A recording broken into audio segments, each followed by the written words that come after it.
Assalamu alaikum wa rahmatullahi wa barakatuh. How are you doing? Are you enjoying this amazing conferencing? Well, let's start in the name of God, the most compassionate, the most merciful. Bismillahir Rahmanir Rahim. I was living a life very far from religion, let alone Islam. I was working in an environment, that obviously was filled with lights, glamour, action, stars, all sorts of things, but not exactly spirituality. But God works in mysterious ways, and He knows what He's doing. So from a life of hedonism and materialism, I was guided to find contentment and inner peace by surrendering to God in Islam. Alhamdulillah. Dissatisfaction that I was introduced to Islam, not by a long-bearded imam who perhaps rammed religious rulings down my throat, no, by a handsome sports star, Imran Khan. And I don't know if you know Imran Khan here in America. He was the captain of a cricket team in Pakistan, and he is now running for prime minister also in Pakistan. Anyway, so he talked about philosophy, and I always liked philosophy, and he talked about Islamic philosophy.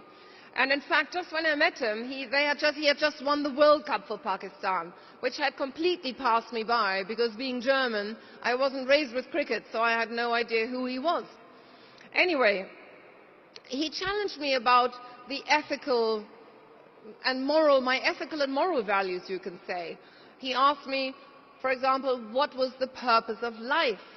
What is the purpose of our life? This is one question each and every one of us needs to ask themselves. Why are you here on this earth? What is your contribution going to be? What is it all about? And I simply didn't have an answer. I hadn't thought about it at the time. So anyway, he asked me out, and the first time I turned up to go out with a few friends, I was wearing a mini dress. And we were going out with a few Pakistanis and Indians, and he asked me if I wouldn't mind keeping on my coat all evening, because in his culture, women and men don't show flesh. So, okay, I did that. And, it was a little bit odd, but then when I started thinking about it, it actually made sense. Why should a woman, with her skin, showing her skin, get places in life? Even in business nowadays, I'm always surprised why women often show cleavage and wear mini dresses, whereas men always wear suits. I mean, how degrading it is for a woman having to always show her assets. In advertisements, women advertising half naked any kind of product, from perfume to cigarettes to car tires or whatever it is. That actually is degrading. So when I started thinking about it, that was actually one of the first things I sort of understood and began to change in my own life while I was still interviewing rock stars on MTV. My skirts became longer and cleavage higher. Anyway, so what touched me actually most about Imran wasn't his famous friends, but it was how he was going to build. He was actually in the process of building a cancer hospital where the poor people would be treated for free in Lahore, because they didn't have any cancer hospitals at all. And he said to me, believe in God and do good deeds. Just like our previous speaker was saying, that is the essence of being a Muslim. And I quite liked that.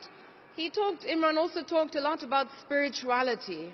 The fact that we are made of mind, body and soul, and our soul needs nourishment like the body.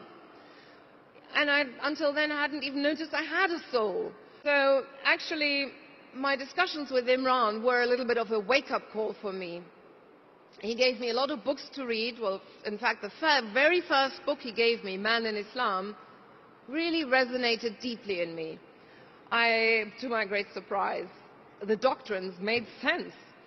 The idea that there was one God, the creator and destiny of the universe, absolutely powerful, infinitely good, compassionate, ever forgiving, God is greater than anything in the world, yet closer to us than our own jugular vein.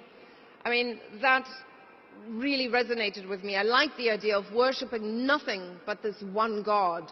Neither fame, nor contacts, nor fortune, nor anything but.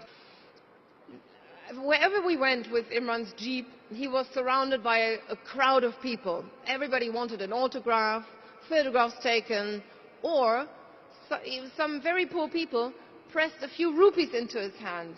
This is for the hospital, you know. And he used to say, it's the poor people who build the hospital, not the rich.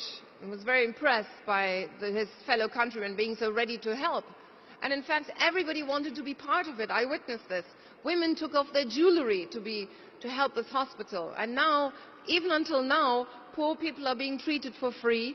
And they're building a second hospital, I believe, I think in Peshawar. And it's a huge success. And you know, it was this friendship and faith, the support of the people for whatever, when I feel it now, you know, for no other reason except for attaining God's pleasure. This is something that is very, very touching when you become a Muslim. So after 3 years of researching, and my friendship with Imran actually had finished, I realized Islam is not an academic exercise. If I wanted to taste the spiritual fruits and feel the religion, feel the spiritual fruits, there was only one way. Get down on your prayer mat and start practicing. So since then, I must say that Inner Void is filled with meaning, and prayers, dhikr, reading about Islam, God, how to better your character, is my internal inspiration. I pray that we all find ways and means to grasp the light in our souls and disseminate it into the world.